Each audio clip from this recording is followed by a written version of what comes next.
pada hari ini kami melepas kembali ke habitatnya ya Rabbi seekor harimau bernama Sopi Rantang. Mudah-mudahan selamat di tempat tujuan, selamat dalam perjalanan, selamat juga semua rombongan yang membawanya ya Rabbi. Tidak ada alarm merintang satu apapun di perjalanan, dan mudah-mudahan berkembang biak di tempat yang dituju, sehingga mudah-mudahan akan menjadi penyeimbang alam semesta ini. Dan hanya kepada Engkaulah ya Allah ya Tuhan kami menyerahkan segala pengharapan kami.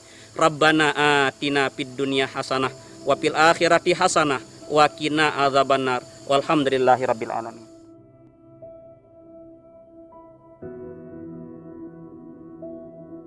Itulah seuntai doa yang diucapkan menjelang keberangkatan pelepas liaran seekor harimau Sumatera betina bernama Sopi Rantang.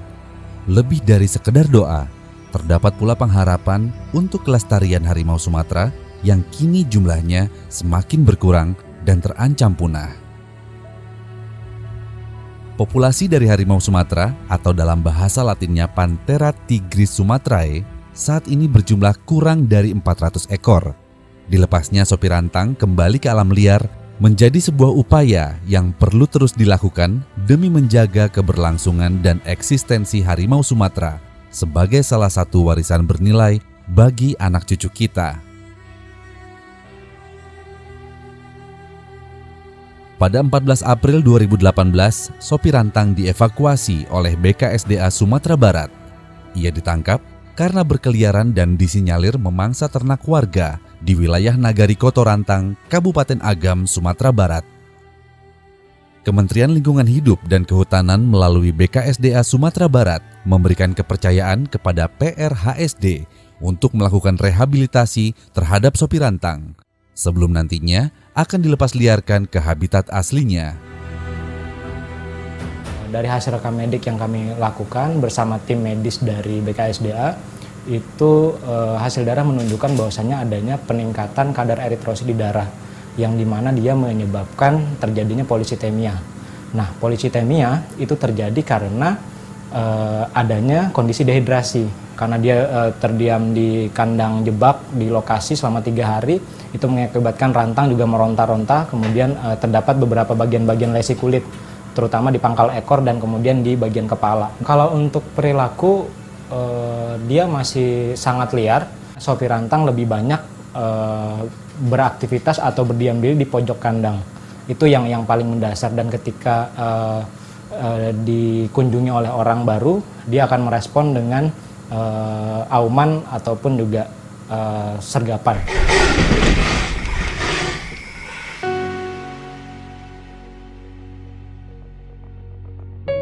Proses rehabilitasi Sopi Rantang di PRHSD diawali dengan karantina selama 14 hari dan dimonitor 24 jam penuh serta melakukan perekaman medis untuk mengetahui status kesehatan dari Sopi Rantang.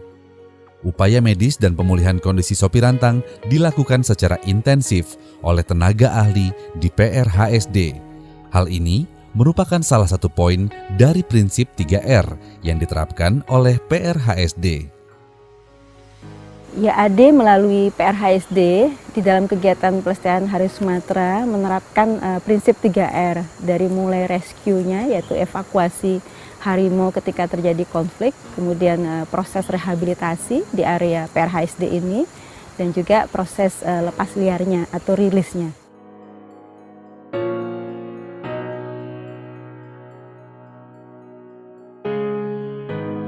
Sejumlah upaya medis dilakukan agar Sopi Rantang siap untuk dilepas liarkan kembali ke habitatnya.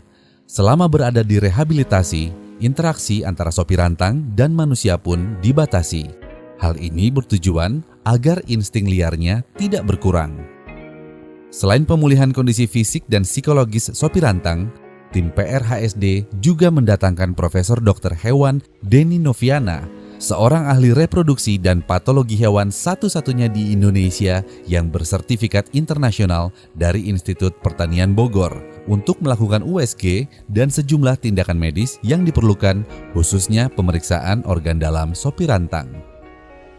Keseluruhan rangkaian pemeriksaan dan pemulihan kondisi tersebut dilakukan di PRHSD yang saat ini telah memiliki klinik, laboratorium, dan peralatan medis satwa terlengkap di Sumatera Barat.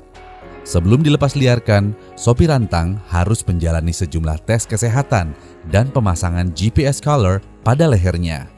Untuk melakukan hal tersebut, sopir rantang terlebih dahulu harus dibius menggunakan sumpit bius. Kalau dari sisi medis, ada 3 sebetulnya yang kemarin kita lakukan. Yang pertama pemeriksaan fisik biasa, yang kedua pemeriksaan darah, yang ketiga pemeriksaan USG. Tiga-tiganya sebenarnya menunjukkan hasil yang baik. Jadi secara medis, harimau rantang ini bisa dilepas liarkan kembali.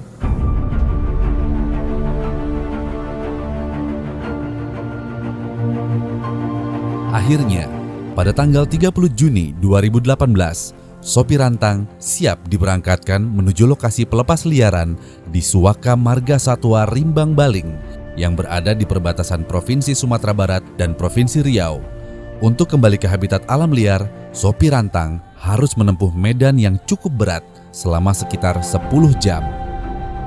Dari pertemuan itu dibahas 4 lokasi.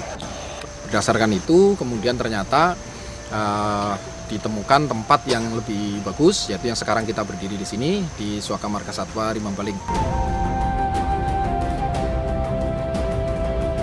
Tanggal 1 Juli 2018 pukul 5 pagi, tim gabungan PRHSD dan BKSDA Sumatera Barat dan didukung oleh kehadiran mitra lainnya antara lain Zoological Society of London, Forum Harimau Sumatera, dikawal oleh Polisi Kehutanan dan Wanadiaksa, tiba di lokasi pelepas liaran sopir rantang. Koridor pembatas telah dipersiapkan oleh BKSDA Sumatera Barat. Ini dimaksudkan untuk membatasi pergerakan sopir rantang agar ia langsung masuk ke dalam hutan.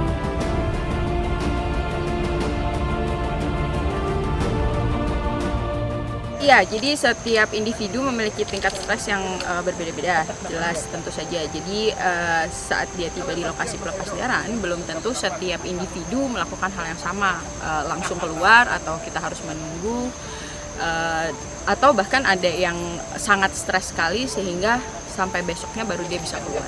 Yang paling penting adalah mengurangi tingkat stres, karena penyebab utama dari sulitnya suatu individu untuk menyesuaikan diri dengan keadaan sekitar adalah tingkat stres. Jadi untuk harimau tentu saja yang pertama kita mengurangi suara, mengurangi adanya frekuensi lain, adanya kehadiran manusia atau hewan lain sekitar.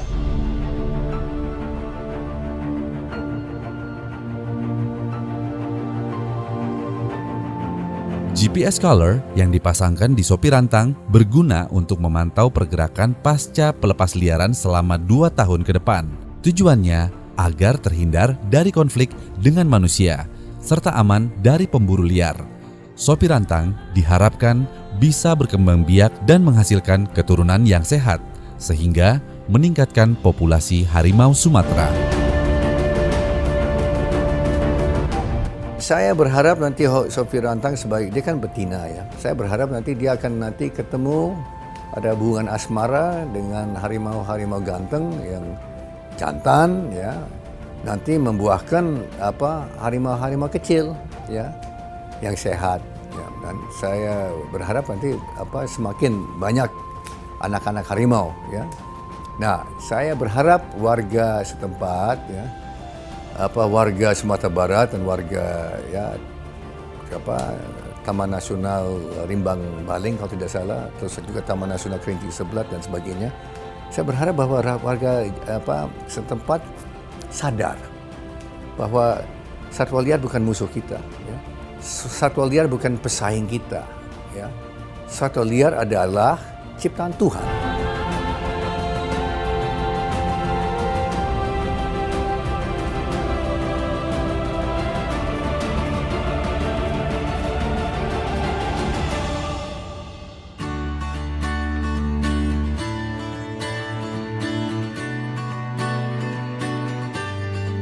Dengan dilepas liarkannya sopir rantang ini, diharapkan bisa membuat semua pihak semakin tergerak untuk berperan aktif dalam kegiatan konservasi harimau Sumatera yang harus dilakukan dengan serius, di mana pemerintah memiliki peranan penting untuk memfasilitasi para penggiat konservasi harimau Sumatera di Indonesia dengan bijak. Sebetulnya ketika rantang bebas dan bisa kembali ke habitatnya atau habitat baru, itu sesuatu yang sangat berharga, yang hampir priceless ya, tidak bisa kita nilai. Pembelajaran yang penting adalah betapa di dalam mengambil keputusan dan proses-proses teknikal dalam menyelamatkan rantang ini juga saya lihat cukup alot dan melibatkan banyak pihak. Tapi tentu keputusan terakhir adalah bagaimana menyelamatkan rantang bisa kembali ke habitatnya. Yayasan Arsari Joyo Hadikusumo melalui PRHSD akan terus mendukung program pemerintah untuk menjaga kelestarian satwa liar di Indonesia, khususnya harimau Sumatera. Tidak hanya sebagai pusat rehabilitasi, PRHSD diharapkan juga akan menjadi pusat penelitian harimau Sumatera dan satwa endemik Sumatera lainnya. Saya terus terang terharu ya. Begitu banyak anak-anak Indonesia yang terlibat, yang merasa terpanggil ya. Saya kira tanpa pamrih untuk membantu melestarikan suatu aset bangsa yang luar biasa, yaitu ya, harimau Sumatera. Kita lihat ya, dalam sejarah kita Indonesia, harimau Bali sudah punah, harimau Jawa sudah punah. Jangan sampai harimau Sumatera punah ya. So saya bertekad dan saya berharap dari kawan-kawan yang semua terlibat itu bahwa usaha kita tidak berhenti di situ saja. Kita akan lanjutkan ya, kita akan lanjutkan terus menerus. Tujuan akhir adalah kita mau menambah populasi harimau.